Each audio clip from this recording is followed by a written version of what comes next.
In this first chapter of Media Essentials by Richard Campbell, Christopher Martin, Bettina Fabos, and Sean Harmson, we will continue with the development of mass media and their role in society, address a cultural approach to media studies, and learn about critiquing media and developing media literacy.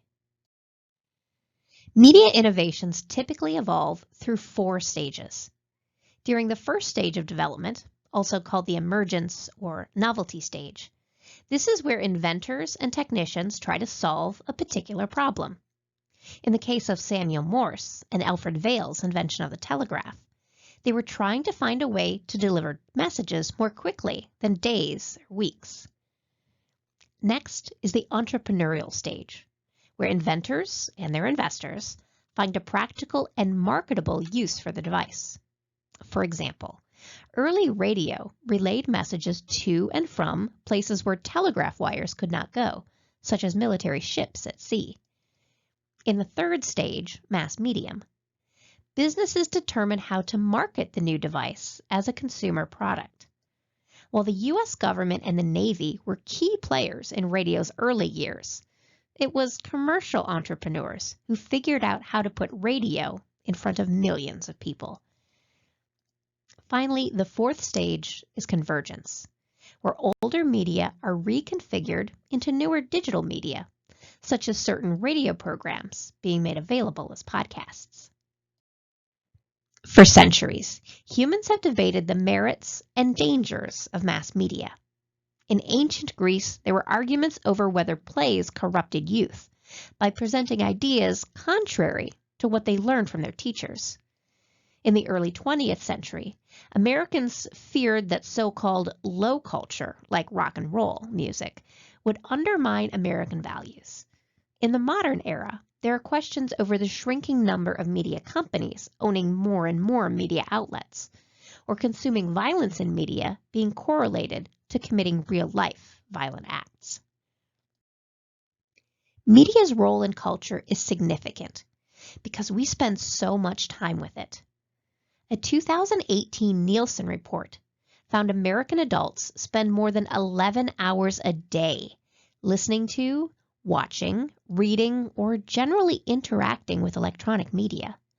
Live television accounted for more than a third of that time, followed by smartphone and radio use. Media is big business. According to the U.S. Department of Commerce, mass media industries earned more than $700 billion in 2017. With their influence is growing, the number of owners who control the media businesses has shrunk. What does it mean, for example, when in 2018, Disney Night on American Idol featured a guest appearance by Mickey Mouse, contestants singing Disney songs, and Judge Katy Perry dressed as Snow White, all on a network owned by Disney? One way to begin answering questions about the impact of media in our lives is the cultural approach. And by culture, we mean the symbols of expression that individuals, groups, and societies use to make sense of their daily life and to articulate their values. Whenever we consume media, whether it's reading a book or playing a game on your phone, we assign meaning to that book or game that is unique to us. You may be familiar with the linear model of communication, where a sender sends a message through a channel to a receiver, or who says what, in which channel, to whom. Applying the linear model to mass communication, the sender of the message is, for example, a reporter who writes a message in the form of a newspaper article and delivers it through the channel of a print newspaper to the newspaper audience who receives it. But messages don't always reach their intended receivers. This can be done by gatekeeping, the process of selecting and filtering what media is to be consumed. This can be sinister, like a newspaper editor killing a story unfavorable to a big advertiser, or more innocuous, like the reporter just doesn't find a subject interesting. Receivers also don't always interpret messages clearly because of what's called noise, anything that may interfere with the successful delivery of the message, such as a newspaper delivery person being late with your paper and putting you in a bad mood when you do finally read the story. But mass media messages rarely follow a linear model of communication from sender to receiver. The internet has also eliminated many gatekeepers, as a reporter whose story was shelved by an editor can easily publish the story online. Enter the cultural model, which recognizes individuals bring different meanings to messages based on their gender, age, ethnicity, education level, occupation, etc., and the intersection of those identities. The cultural model allows audiences to actively affirm, interpret, refashion, or reject messages. The textbook mentions the Harry Potter book series, where some readers see it as a simple children's story. Others view it as more adult literature, full of metaphors and parallels to current events. Still more label the series as dangerous witchcraft, or boycott it because they feel author J.K. Rowling is transphobic. All those examples suggest the complexity involved in transmitting a message from sender to receiver and the lack of control the sender often has in how the messages will be received and interpreted. Throughout the 20th century, many Americans viewed culture with ascending levels of superiority, much like the floors in a skyscraper. The idea was that high culture, the top floors of the building, was media in good taste, associated with fine art, primarily in theaters and museums, often supported by wealthy patrons and corporate donors. High culture was the ballet, the symphony, Shakespeare plays, and Van Gogh paintings. Low culture, meanwhile, was the questionable tastes of the masses, reality TV shows, celebrity gossip websites, and the Gone in 60 Seconds film franchise.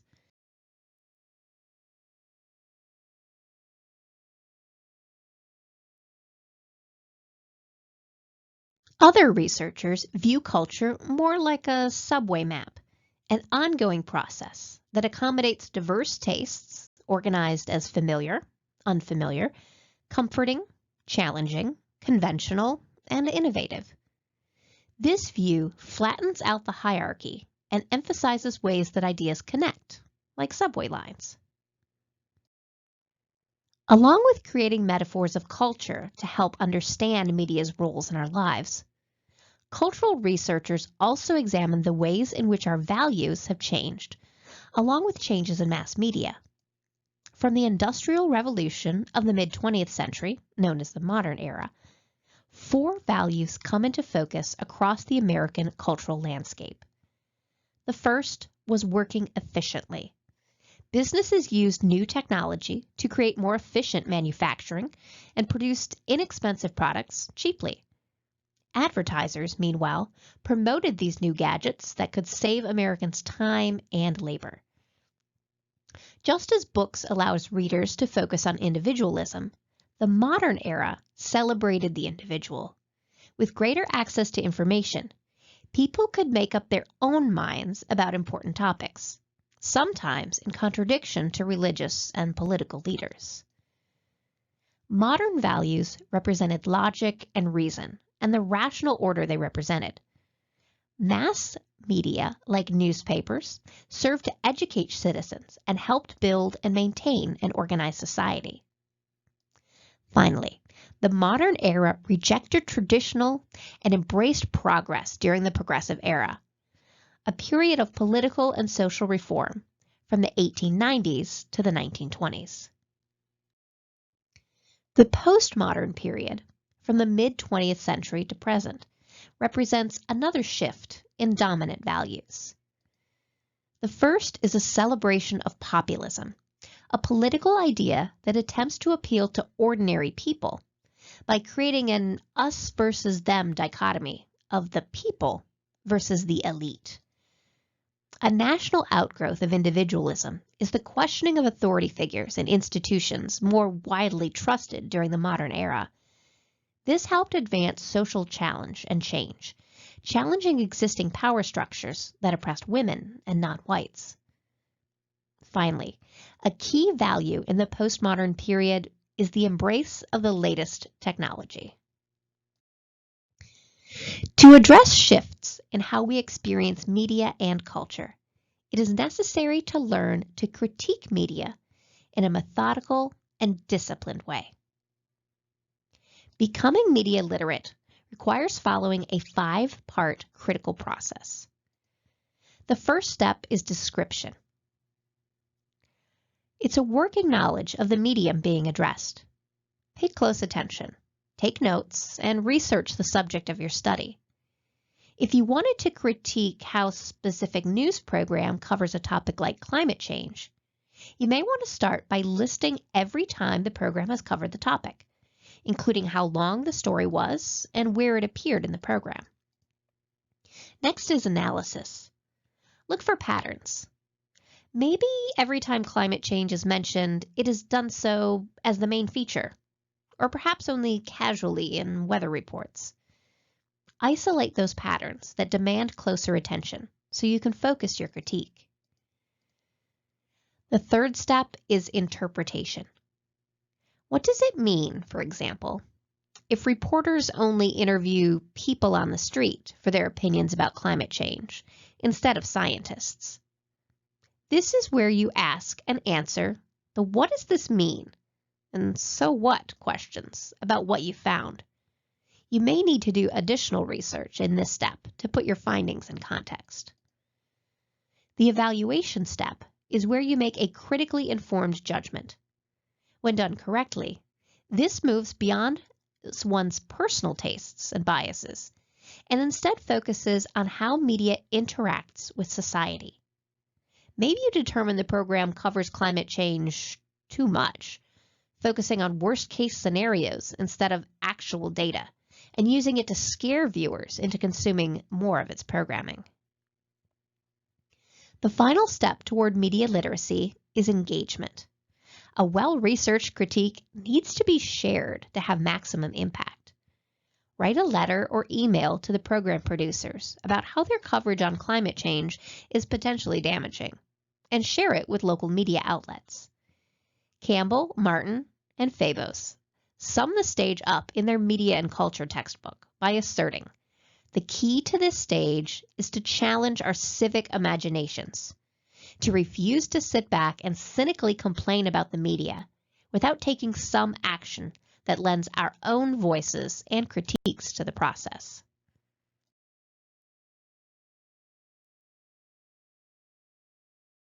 Developing an informed critical perspective allows us to participate in debate on media's impact in our culture. It teaches us to think carefully about the media we consume and receive, as well as how those messages impact us.